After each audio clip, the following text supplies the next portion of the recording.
નમસ્તે વિદ્યાર્થી મિત્રો, છેલ્લા લેક્ચરમાં આપણે ધોરણ 12 સાયન્સ મેથ્સમાં ચેપ્ટર નંબર 10 સદિશના બીજગણિતમાં પીવાયક્યુ સિરીઝની શરૂઆત કરી હતી, જેમાં એક ક્વેશ્ચન પણ આપણે કમ્પ્લીટ કર્યો હતો.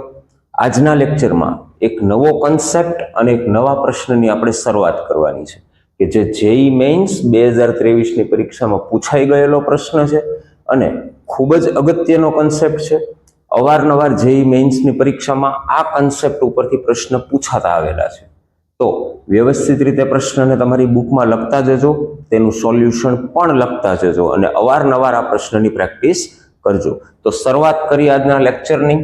ક્વેશ્ચન નંબર 2, જો સદિશ એ, સદિશ બી, સદિશ સી, ત્રણ સદિશો આપેલા છે, એક શરત આપેલી છે r cross B plus B cross C is equal to શૂન્ય સદિશ અને r ડોટ એ બરાબર 0 આપેલું છે, તો આપણે મેળવવાનું છે r ડોટ સી.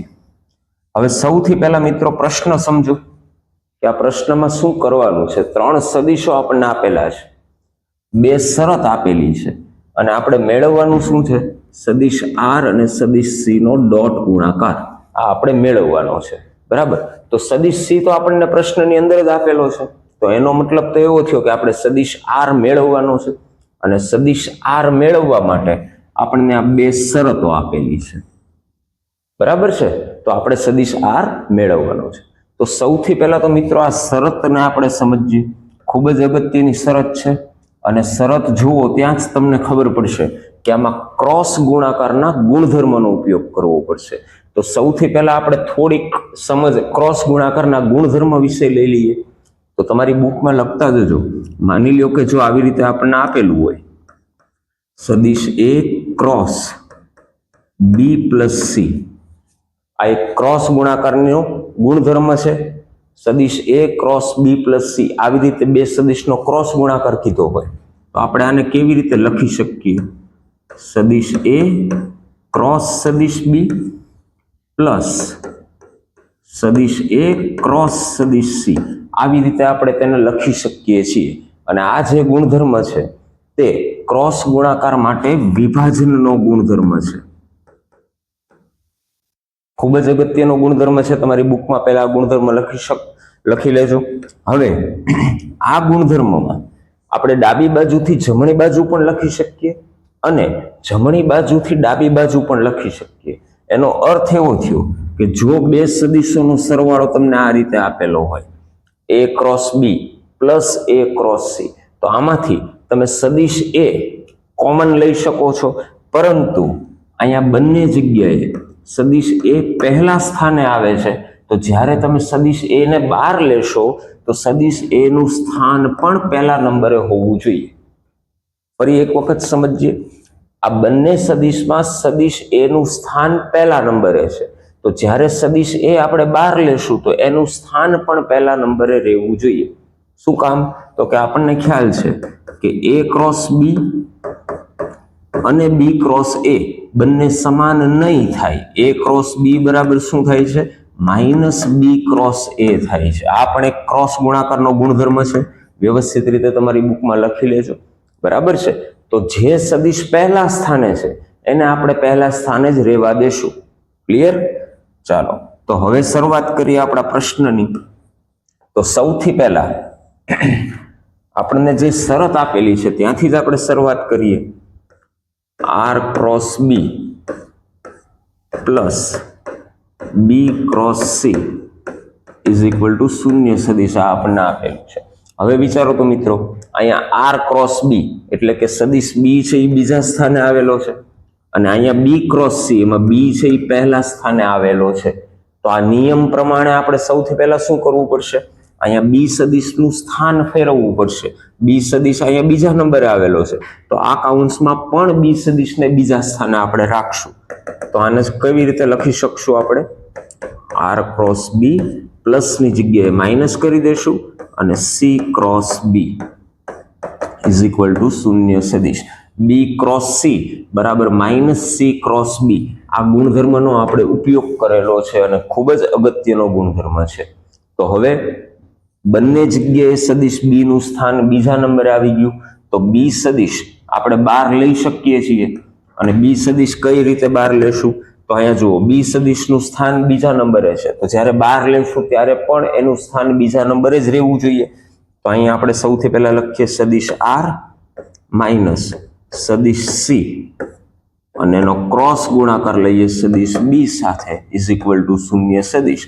અહીંયા આપણે કયો ગુણધર્મ વાપરેલો છે? વિભાજનનો ગુણધર્મ વાપરેલો છે. અહીંયા જે લખેલું છે તે પ્રમાણે બી સદિશ બીજા સ્થાને આપણને આપેલો છે, તો જ્યારે પણ વિભાજનનો ગુણધર્મ વાપરીએ તો બી સદિશનું સ્થાન બીજા નંબરે જ આપણે લેવું પડશે. ક્લિયર? ચાલો, તો હવે આનો અર્થ શું થયો મિત્રો? આર માઇનસ સી આ એક સદિશ છે અને બી સદિશ આપણને પ્રશ્નની અંદર આપેલો છે. બે સદિશનો ક્રોસ ગુણાકાર શૂન્ય સદિશ થાય છે. તો આ પણ એક અગત્યનો કોન્સેપ્ટ છે આપણો, લખી લેજો બુકમાં. જ્યારે બે સદિશનો ક્રોસ ગુણાકાર શૂન્ય સદિશ હોય ત્યારે તે બે સદિશો સમરેખ સદિશો હશે. ફરી એક વખત રિપીટ કરીએ, જ્યારે બે સદિશોનો ક્રોસ ગુણાકાર શૂન્ય સદિશ હોય ત્યારે તે બે સદિશો સમરેખ સદિશો હશે. અને સમરેખ સદિશો હોય અથવા તો સમાંતર સદિશો હોય, આપણે પહેલા લેક્ચરમાં જે પ્રશ્ન ભણી ગયા તેમાં પણ આ કન્સેપ્ટનો ઉપયોગ કર્યો હતો. તો જો તમે એ પ્રશ્ન જોયેલો હશે તો તમને વિચાર આવી ગયો હશે, બે સદિશો સમરેખ છે અથવા તો સમાંતર છે, તો એને આપણે લેમ્ડાના સ્વરૂપમાં લખી શકીએ. તો અહીંયા શું લખશું? સદિશ આર માઇનસ સદિશ C is equal two lambda into સદિશ બી. કારણ કે બે સદિશો એકબીજાને સમરેખ સદિશો થયા, તો એને આપણે આ રીતે દર્શાવી શકીએ છીએ. હવે આપણે પ્રશ્ન માટે સદિશ આર મેળવવાનો છે અને સદિશ સી આપણને આપેલો છે, તો આમાંથી સદિશ આર ની સૂત્રનો કરતા બનાવીએ. તો સદિશ આર બરાબર સદિશ સી પ્લસ લેમ્ડા સદિશ બી આવી રીતે લખી શકીએ. અને સદિશ સી આપણને પ્રશ્નમાં આપેલો છે 7 માઇનસ 3 4 પ્લસ લેમ્ડા ઇન્ટુ સદિશ બી. સદિશ બી સાથે લેમ્ડાનો ગુણાકાર કરાવીએ તો સદિશ બી આપેલો છે 1,1,1 એની સાથે લેમ્ડાનો ગુણાકાર કરાવીએ તો lambda comma lambda comma lambda. તો અહીંથી આપણને સદિશ આર મળશે 7 plus lambda minus 3 plus lambda અને 4 પ્લસ લેમ્ડા. આ આપણને સદિશ આર મળી ગયો અને આપણે આપી દઈએ સમીકરણ નંબર 1. હવે તમે જોઈ શકો મિત્રો કે સદિશ આર ની અંદર એક અદિશ સંખ્યા છે લેમ્ડા. તો સદિશ આર મેળવવા માટે આપણે લેમ્ડા મેળવવો પડશે. અને લેમ્ડા મેળવવા માટે હજી એક શરત આપણને પ્રશ્નમાં આપેલી છે, સદિશ આર ડોટ સદિશ એ બરાબર 0. બંનેનો ડોટ ગુણાકાર કેવો છે? 0. તો આ શરતનો આપણે ઉપયોગ કરીએ.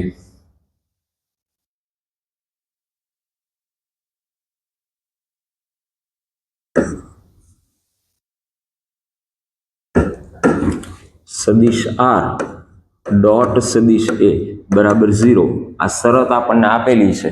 સદિશ આર આપણને સમીકરણ નંબર 1 માં મળી ગયો છે 7 plus lambda minus 3 plus lambda 4 plus lambda dot સદિશ એ આપણને પ્રશ્નની અંદર આપેલો છે. સદિશ એ આપણને આપેલો છે 1,0,2. તો સદિશ એ લખી નાખીએ 1,0,2 અને બંનેનો ડોટ ગુણાકાર આપણને 0 આપેલો છે. તો હવે બે સદિશનો ડોટ ગુણાકાર કરાવીએ એટલે કે તેના અનુરૂપ ઘટકોનો ગુણાકાર કરીને સરવાળો કરાવીએ. તો 7 પ્લસ લેમ્ડાનો ગુણાકાર 1 સાથે કરીએ તો 7 પ્લસ લેમ્ડા માઇનસ 3 પ્લસ લેમ્ડાનો ગુણાકાર થશે 0 સાથે એટલે ફાઇનલી આપણને 0 મળશે. અને 4 પ્લસ લેમ્ડાનો ગુણાકાર થશે 2 સાથે તો પ્લસ 4 ગુણ્યા 2 એટલે 8 plus 2 lambda is equal two 0. તો લેમ્ડા પ્લસ 2 લેમ્ડા એટલે કે 3 લેમ્ડા 8 અને 7 15 ઇઝ ઇક્વલ ટુ -15.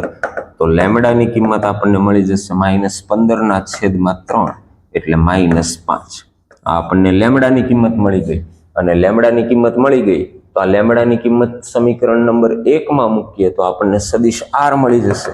તો માટે સદિશ આર થશે 7 પ્લસ લેમ્ડા એટલે કે 7 માઇનસ 5 એટલે 2 -3 -5 એટલે કે -8 અને 4 પ્લસ લેમ્ડા 4 માઇનસ 5 એટલે -1.